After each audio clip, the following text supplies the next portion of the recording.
Me encontraba hace muchos años en Gersau, aldea situada a orillas del lago de los Cuatro Cantones, a pocos kilómetros de Lucerna. Había decidido pasar allí el otoño para terminar un trabajo en la paz de aquel lindo pueblecito, cuyos vetustos tejados puntiagudos se reflejan en las románticas aguas que surcó otrora la barca de Guillermo Tell. Debido a lo avanzado de la estación, los turistas habían partido. Los insoportables tartarines procedentes de Alemania, con sus Alpenstocks, sus polainas y sombreros redondos, siempre adornados con una leve pluma, habían regresado a su país en busca de sus jarros de cerveza, su chucrut y sus conciertos magnos, dejándonos al fin el campo libre desde el Monte Pilatos a la Mitten y a la Rigi. A la mesa redonda solo acudíamos ya una media docena de huéspedes que simpatizábamos unos con otros y que por las noches charlábamos sobre los paseos del día o tocábamos el piano. Una anciana, siempre envuelta en negros crespones, que jamás había dirigido la palabra a nadie mientras el hotel había estado lleno de turistas y que nos había parecido siempre la personificación de la tristeza, se reveló como una pianista de primer orden. Sin hacerse rogar, tocaba algunas composiciones de Chopin y sobre todo cierta melodía de Schumann, en cuya ejecución ponía tal sentimiento que al oírla se nos inundaban de lágrimas los ojos. Estimados compañeros, creo que todos agradecemos los bellos ratos que nos hace pasar esta entrañable dama. Les propongo obsequiarla con un recuerdo. Esta tarde debo ir a Lucerna. Magnífico. Usted se encargará de comprar el regalo. De acuerdo. Nada me será más grato. Regresó por la noche con una imperdible de oro que tenía la forma de un hacha. Pero sucedió que ni aquella noche ni la siguiente vimos a la anciana. Los huéspedes que se marchaban me dejaron el hacha de oro. El equipaje de la dama estaba en el hotel y yo esperaba su regreso de un momento a otro, tranquilizado acerca de su suerte por el fondista, que me dijo que la viajera solía hacer aquellas escapadas y que no había motivo para alarmarse. En efecto, la víspera de mi marcha, mientras paseaba por última vez por los alrededores del lago, me detuve a poca distancia de la capilla de Guillermo Tell y advertí a la anciana en el umbral del santuario. Nunca como en aquel momento me había impresionado tanto el inmenso desconsuelo que se reflejaba en su rostro, surcado por gruesas lágrimas. Ni había percibido tan claramente como entonces las huellas aún visibles de su antigua belleza. Al verme, se echó el velo sobre la cara y se dirigió hacia el lago. Sin vacilar me acerqué a ella. Debe usted perdonarme, señora, pero en nombre de los otros huéspedes y del mío propio, usted nos ha hecho pasar unos ratos muy agradables. Sus interpretaciones al piano. Acepte este regalo. ¿Un regalo? Tome. Casualmente lo llevo en el bolsillo. No deberían. Pero... esto... Un hacha de oro. No. No. Se alejó de mí, como temerosa de mi presencia. No. No. Acabó arrojando el regalo al lago. Aún no se había desvanecido el estupor causado por su inexplicable conducta, cuando la dama me pidió perdón sollozando. Cerca de allí había un banco. Nos sentamos en él, y tras algunas lamentaciones contra su destino, de las cuales no entendí una palabra, he aquí el extraño relato que me hizo, la triste historia que me confió, y que no olvidaré jamás. Porque en verdad no conozco destino más horrible que el de la dama enlutada que tocaba con tanto sentimiento la melodía de Schumann. Va usted a saberlo todo, porque me propongo irme para siempre de este país, que he querido ver por última vez. Y cuando lo sepa usted, comprenderá por qué he arrojado al lago el hacha de oro. Nací en Ginebra, en el seno de una distinguida familia. Éramos ricos, pero algunas desgraciadas operaciones en la bolsa arruinaron a mi padre, que murió a consecuencia de ello. A los 18 años, yo era una muchacha muy hermosa, mas sin dote. Mi madre desesperaba de casarme. Sin embargo, hubiera querido asegurar mi suerte antes de irse a reunir con mi padre. Tenía yo 25 años cuando se me presentó un partido que todo el mundo consideró excelente. Un joven de Brisgau que veraneaba en Suiza y que conocimos en el casino de Evian se enamoró de mí y lo amé. Herbert Goodman era un muchacho generoso, sencillo y bueno. A todas las buenas cualidades del corazón parecía unir las de su inteligencia. Aunque no era muy rico, disfrutaba de cierta holgura económica. Su padre era comerciante y le pasaba una rentita para que viajase, en espera de que Herbert le sucediera en los negocios. Nos disponíamos a ir todos juntos a visitar al anciano Goodman a su casa de Tottenham, en plena Selva Negra, cuando la mala salud de mi madre precipitó los acontecimientos. Como no se sentía con fuerzas para viajar, mi madre regresó apresuradamente a Ginebra, donde a petición suya recibió de las autoridades de Tottenham los más satisfactorios informes relativos a Herbert y a su familia. El padre, tras sus comienzos de simple leñador, había abandonado el pueblo, al que regresó después de hacer una fortunita, vendiendo madera. Esto era por lo menos cuanto sabían de él en Tottenham. No necesitó más mi madre para apresurarse a cumplir todas las formalidades necesarias para mi matrimonio, que se celebró 8 días antes de su fallecimiento. Murió en paz, tranquila por mi suerte, como decía. Mi esposo, con sus cuidados e inagotable bondad, me ayudó a sobreponerme al dolor del terrible golpe recibido. Antes de regresar a casa de su padre, vinimos a pasar una semana aquí, en Gersau. Y luego, con gran asombro mío, emprendimos un largo viaje sin visitar antes a mi suegro. Mi tristeza se hubiera desvanecido paulatinamente si no hubiese advertido, casi con espanto, a medida que transcurrían los días, que el humor de mi esposo se volvía cada vez más sombrío. Ello me extrañó considerablemente, porque en Evian Herbert me había parecido de un carácter alegre y muy natural. Debía yo descubrir, pues, que toda aquella alegría de entonces era ficticia y ocultaba una honda pena. ¡Ay de mí! Los suspiros que lanzaba cuando se creía solo y la agitación a veces alarmante de su sueño no me permitía abrigar ninguna esperanza. Decidí interrogarlo. A las primeras palabras que aventuré acerca de su tristeza, me contestó riendo a carcajadas y luego me llamó locuela y me abrazó apasionadamente. Demostraciones que solo sirvieron para persuadirme más de que me enfrentaba con el más tremendo misterio. No podía ocultarme a mí misma que en la conducta de Herbert había algo que se parecía a los remordimientos. Sin embargo, hubiese jurado que era incapaz de una acción no ya baja o vil, sino indelicada. Entonces, la fatalidad que me perseguía encarnizadamente nos hirió en la persona de mi suegro, de cuya muerte nos enteramos encontrándonos en Escocia.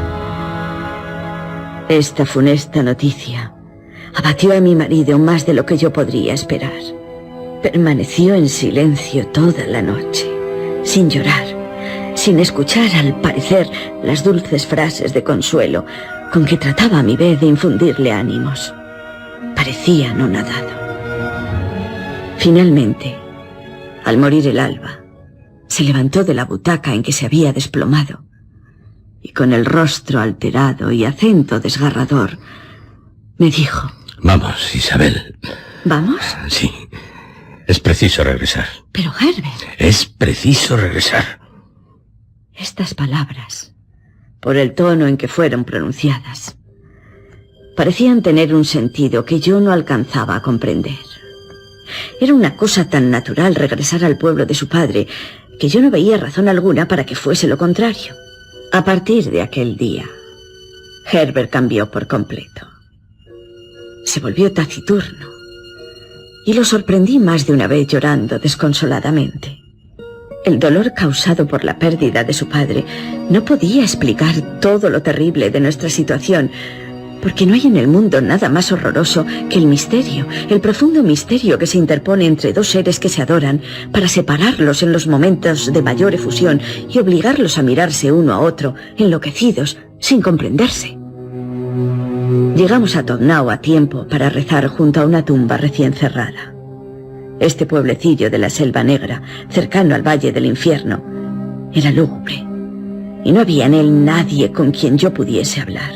La casa de Goodman en la cual nos instalamos se levantaba en el lindero del bosque. Era una finca sombría y aislada que no recibía más visita que la de un anciano relojero del lugar, al que teníase por rico y había sido amigo del padre de Herbert. Se presentaba de cuando en cuando a la hora de las comidas para hacerse invitar. Yo no experimentaba ningún afecto hacia aquel fabricante de relojes que prestaba dinero a rédito y que, si era rico, aún era más avaro e incapaz de la menor delicadeza.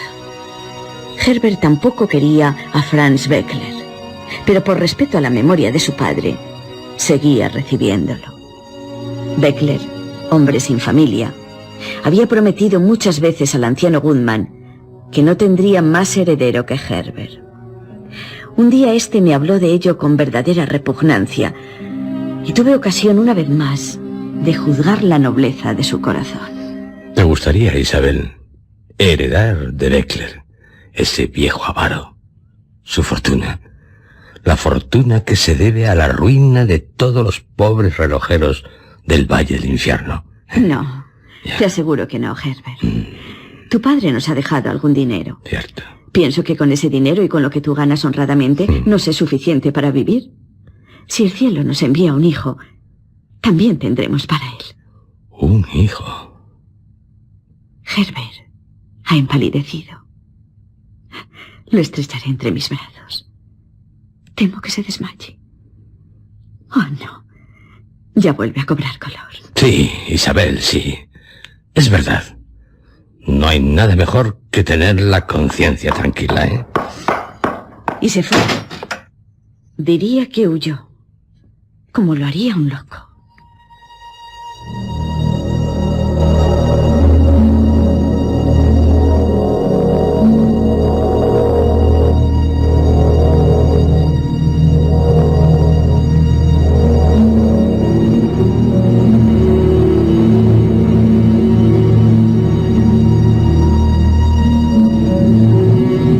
A veces Herbert se ausentaba durante 1 o 2 días para atender a sus negocios, que consistían, según decía, en comprar lotes de árboles y revenderlos a los contratistas. No trabajaba por su cuenta. Dejaba a los demás el cuidado de hacer traviesas para la vía férrea si los troncos eran de mala calidad, y postes o mástiles para los barcos si su calidad era superior. Pero se preciaba de entender el negocio. Esta disposición la había heredado de su padre. Nunca me llevaba con él en sus viajes. Me dejaba sola en la casa, con una vieja criada que me había recibido con hostilidad y de la que me escondía para llorar, porque me sentía desgraciada. Tenía la seguridad de que Herbert me ocultaba alguna cosa, una cosa en la cual él pensaba incesantemente. Yo, por mi parte, a pesar de no saber de qué se trataba, tampoco podía apartar mi pensamiento del misterio que envolvía la vida de mi esposo. Y además, aquel inmenso bosque me daba miedo. Y la criada me daba miedo. Y Beckler me daba miedo. Y también me daba miedo aquel vetusto caserón. Era enorme, con muchas escaleras que conducían a corredores en los que no me atrevía a aventurarme. Al extremo de uno de esos corredores se hallaba un cuartito en el que había visto entrar 2 o 3 veces a mi marido, pero en el que yo nunca había penetrado. No podía pasar sin estremecerme por delante de la puerta, siempre cerrada, de aquella habitación. Detrás de la puerta se refugiaba Herbert, según me decía, para hacer sus cuentas y poner en limpio sus libros. Pero también lo oía llorar, a solas, con su secreto. Una noche en que Herbert estaba en uno de sus viajes, yo me esforzaba inútilmente por dormir. De pronto me llamó la atención un ligero ruido que se oía bajo mi ventana, que yo había dejado abierta a causa del calor. Me levanté con precaución. Grandes nubes ocultaban las estrellas. Apenas podía distinguir las enormes y amenazadoras siluetas de los primeros árboles que rodeaban nuestra casa. Y no vi distintamente a mi marido y a la criada hasta el momento en que pasaban bajo mi ventana, con 1000 precauciones, andando sobre la hierba para que yo no oyese el rumor de sus pasos, llevando por las asas una especie de largo y angosto baúl que yo no había visto nunca. Entraron en la casa y no volví a verlos ni oírlos durante más de 10 minutos. Mi angustia me abrumaba. ¿Por qué se ocultaban de mí? ¿Por qué no había oído llegar el cochecillo en que regresaba Herbert? En aquel momento me pareció oír un relincho y la criada reapareció, cruzó los prados, se perdió en la oscuridad y volvió a poco con nuestra yegua ya desenganchada, a la que hacía andar sobre la tierra húmeda. ¿Cuántas precauciones se tomaban para no despertarme? Cada vez me asombraba más al ver que Herbert no entraba en nuestra alcoba, como solía hacer al regreso de estos viajes nocturnos. Me puse a toda prisa una bata y comencé a vagar por los oscuros corredores. Mis pasos me llevaron naturalmente al pequeño gabinete que tanto miedo me inspiraba. Y aún no había entrado en el pasillo que conducía a él cuando oí a Herbert gritar con voz sorda y áspera a la criada. ¡Agua! ¡Tráeme agua! ¡Agua caliente! ¿Me oyes? ¡Esto no sale! ¡No sale! Contuve el aliento. Por otra parte, apenas podía respirar. Era como si me ahogara. Presentía que acababa de ocurrirnos alguna terrible desgracia. La voz de Herbert me estremeció. ¡Ah! ¡Al fin! ¡Ah! ¡Ya está! ¡Ya salió! Corrí a encerrarme en mi habitación. Me acosté rápidamente. Cuando entró, fingí que me despertaba en aquel momento. Tenía una horrible expresión en su rostro. Isabel, ¿te pasa algo? ¿Aún sueñas? Duerme. Pasé una noche horrible. Herbert a mi lado daba vueltas y más vueltas, suspirando sin lograr conciliar el sueño. Ni una palabra salió de sus labios.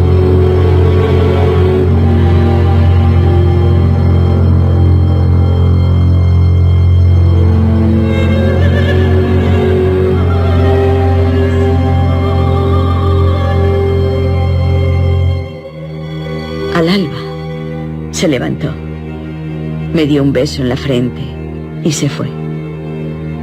La criada me entregaría una nota en la que mi marido me decía que estaba obligado a ausentarse de nuevo por 2 días. A las 8 de la mañana, supe por unos obreros que iban a Neustadt que Beckler había sido hallado asesinado en una casita que poseía en el Valle del Infierno, donde iba a pasar la noche, cuando sus negocios lo retenían demasiado tiempo entre los aldeanos.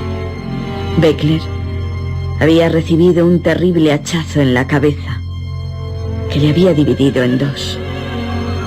Indudablemente, aquello era obra de un leñador. Volví a casa tambaleándome y me arrastré nuevamente hacia el fatal gabinete. No podía decir lo que pasaba por mi mente, pero después de haber oído las palabras pronunciadas por Herbert la noche anterior y de haber visto la expresión de su rostro, sentía verdadera necesidad de saber qué había detrás de aquella puerta. En aquel momento me sorprendió la criada, que me dijo que dejara en paz la puerta, recordándome que mi esposo me tenía prohibido abrirla, y añadió con risa demoníaca que bastante ganaría yo cuando supiese lo que había en el cuarto. Me metí en la cama con fiebre. Estuve 15 días enferma. Herbert me cuidó con una solicitud maternal. Yo creía haber sufrido una pesadilla, y me bastaba mirar su dulce rostro para confirmarme en la idea de que no debía hallarme en mi estado normal la noche en que creí ver y oír tantas cosas raras. Por otra parte, el asesino de Beckler estaba preso. Era un leñador de Bergen, a quien el usurero había sangrado demasiado y que se había vengado sangrándole a su vez. Este leñador, un tal Matthias Müller, seguía proclamando su inocencia, mas a pesar de no haberse encontrado una sola gota de sangre en sus ropas y de que el acero de su hacha estaba limpio, había al parecer bastantes pruebas de su culpabilidad para que no pudiese abrigar esperanzas de evadir el castigo. Nuestra posición no cambió, contrariamente a lo que creíamos por la muerte de Beckler, y Herbert esperó inútilmente la aparición de un testamento que no existía, cosa que con gran asombro por mi parte lo contrarió mucho. Un día en que le interrogué sobre este asunto, me contestó malhumorado. Cierto, sí. Contaba con ese testamento. Sí, maldita sea. Contaba con él. Ya lo sabes. Y puso una cara tan espantosa que creí estar viendo aquella otra de la noche misteriosa. Una cara que a partir de aquel momento me parecía tener constantemente ante mí. Era como una máscara, siempre dispuesta, que adaptaba yo al rostro de Herbert, aun cuando su expresión fuese naturalmente dulce y triste. Cuando se falló en Friburgo la causa de Matthias Müller, devoré los periódicos. Una frase que pronunció el abogado me perseguía constantemente. Mientras no sea hallada el hacha con la que se ha cometido el crimen, así como las ropas necesariamente manchadas de sangre, las ropas que vestía el asesino en el momento en que puso fin a la vida de Beckler, no se puede condenar a Matthias Müller. A pesar de todo, Müller fue condenado a muerte. Y debo decir que esta noticia turbó notablemente a mi esposo. Por la noche soñaba con Matthias Müller. Me inspiraba horror y al mismo tiempo me horrorizaban mis pensamientos. Yo necesitaba saber, quería saber, ¿por qué había dicho esto no quiere salir? ¿Qué hacía aquella noche en el misterioso cuartito? Una noche me levanté a oscuras. Le robé las llaves y atravesé con ellas el corredor. Fui a la cocina a buscar un farol. Con los dientes castañeteando, llegué ante la puerta a la que me estaba prohibido acercarme. La abrí y vi enseguida el baúl. El oblongo baúl que tanto me había impresionado. Estaba cerrado con llave, pero no me costó trabajo encontrar la llavecita en el llavero. Y levanté la tapa. Me arrodillé para ver mejor y lancé un grito de horror. Dentro del baúl había unas ropas salpicadas de sangre y el hacha mohosa con que se había cometido el asesinato. Después de lo que había visto, ¿cómo pude vivir al lado de aquel hombre las pocas semanas que precedieron a la ejecución del desgraciado Müller? Temía que me matara. ¿Cómo mi actitud y mis terrores no le revelaron lo que pasaba? Ello se debía a que a la sazón estaba completamente dominado por un terror casi tan grande como el mío. Matthias Müller no lo abandonaba un solo instante. Para huir de él, sin duda, se encerraba en el gabinetito, donde a veces daba unos golpes tan tremendos que hacían retumbar el suelo y los muros, como si luchara con su hacha contra los espectros y los fantasmas que hacían presa en él. Una cosa extraña, y que al principio no lograba encontrarle explicación, fue el que 48 horas antes del día fijado para la ejecución de Müller, Herbert de repente recobró la calma. Era como una estatua. La antevíspera, siendo de noche, me dijo: Isabel, me iré al amanecer. ¿Y puedo saber? Tengo un asunto importante que resolver en Friburgo. ¿Friburgo? Sí. Si estoy ausente 2 días, no debes alarmarte. Es en Friburgo donde tendrá lugar la ejecución de Matthias Müller. La serenidad de mi marido ha debido tomar una resolución heroica. Irá a denunciarse. No quiere que por su causa le corten la cabeza a un inocente. Semejante pensamiento me tranquilizó hasta el punto que por primera vez Después de muchas noches, me dormí con un sueño de plomo. Cuando desperté ya era de día. Mi esposo se había ido. Me vestí rápidamente, sin decir nada a la criada. Corrí a Todnau, donde tomé un coche que debía conducirme a Friburgo. Llegué al anochecer. Me dirigí al Palacio de Justicia, y la primera persona con la cual mis ojos tropezaron fue mi marido, que entraba. Me quedé como clavada en el suelo, y al ver que Herbert no salía, me persuadí de que se había denunciado y lo tenían preso y a disposición del tribunal. A la sazón, la cárcel se hallaba junto al Palacio de Justicia. Empecé a dar vueltas a su alrededor como loca. Vagué por las calles toda la noche, pero siempre iba a parar al lúgubre edificio. Empezaban a lucir los primeros resplandores del alba, cuando vi a 2 hombres vestidos de levita que subían las escaleras del Palacio de Justicia. Me acerqué a ellos y les dije que deseaba ver al fiscal lo antes posible, porque tenía que hacerle una declaración muy importante referente al asesinato de Beckler. Resultó que uno de aquellos hombres era precisamente el fiscal. Me rogó que lo siguiese y me hizo entrar en su despacho. Una vez allí dije mi nombre y añadí que el día anterior debía haber recibido la visita de mi esposo. Me contestó que así era, en efecto. Y como tras su contestación callase, me arrojé a sus pies y le supliqué que me dijera si Herbert había confesado su crimen.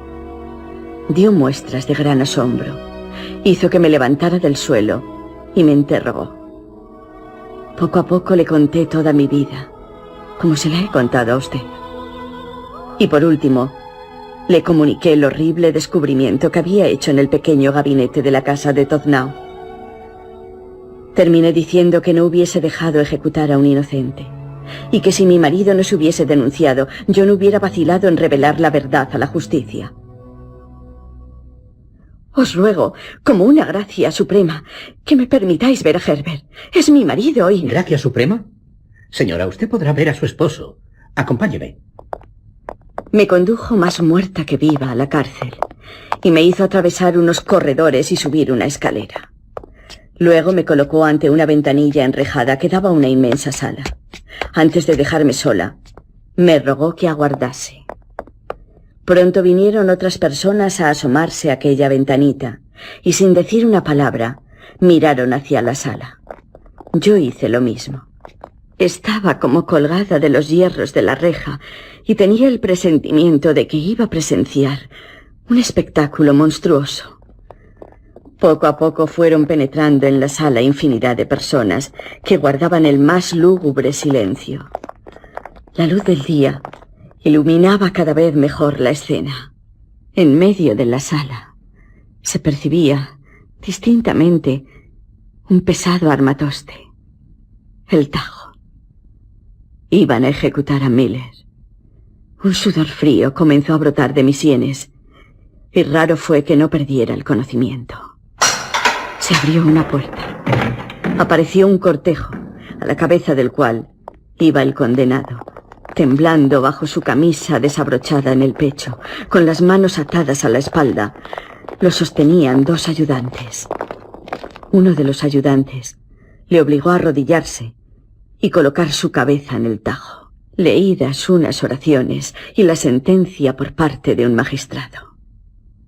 Lo van a justiciar. Se destacó un hombre que hasta entonces había permanecido en la sombra, con sus brazos desnudos y un hacha al hombro. El verdugo. El hombre tocó la cabeza del condenado, pidió a los ayudantes que se apartaran y, levantando el hacha, la dejó caer con gran violencia. Ha rodado la cabeza de... y el verdugo la coge por los cabellos alzándola. ¿Cómo fui capaz de presenciar aquella espantosa escena? Pero mis ojos no podían apartarse del terrible espectáculo sangriento, como si aún tuviera que ver más. Y lo vi. Vi al hombre que levantaba la cabeza. El horrible trofeo. Lo sostenía a la vista de todos, con su mano derecha. Fue cuando lancé un grito desgarrador para caer desvanecida. ¡Herbert!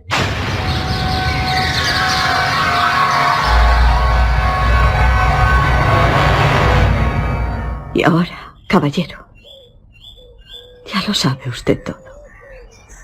Terrible. Fue terrible. Así que usted se había casado con el verdugo. El hacha que descubrí, la del verdugo, así como las ropas ensangrentadas. Su experiencia, desde luego, fue algo... Estuve en trance de volverme loca en casa de una pariente en la que busqué refugio. No sé cómo aún estoy en este mundo. Y yo que le he traído precisamente el regalo que eligió uno de los compañeros de hotel. Una imperdible de oro con forma de hacha. No me extraña que la haya arrojado al lago. Ustedes que sabían. Y yo, por el recuerdo, debo estarles agradecida. ¿Y su esposo? Herbert no podía vivir sin mí. Herbert me amaba sobre todas las cosas. 2 meses después, lo hallaron ahorcado en nuestra habitación. Lo siento. Me decía en su última carta. Perdóname, Isabel. Intenté otras profesiones, pero en cuanto lograba un trabajo, al saber los que me habían contratado cuál era la profesión de mi padre, me despedían. Así que no tuve otro camino que seguir el suyo, ser su sucesor. ¿Comprendes ahora por qué el oficio de verdugo se hereda? Va de padres a hijos. Nací honrado y solo he cometido un crimen en mi vida, el haberte ocultado a lo que me dedicaba. Pero, Isabel, te he amado siempre. Siempre. Adiós, Isabel. Adiós. Cuando se alejó la dama enlutada, yo seguí con la mirada fija, absorto, en el punto del lago en el que ella había arrojado el hacha de oro. El hacha de oro.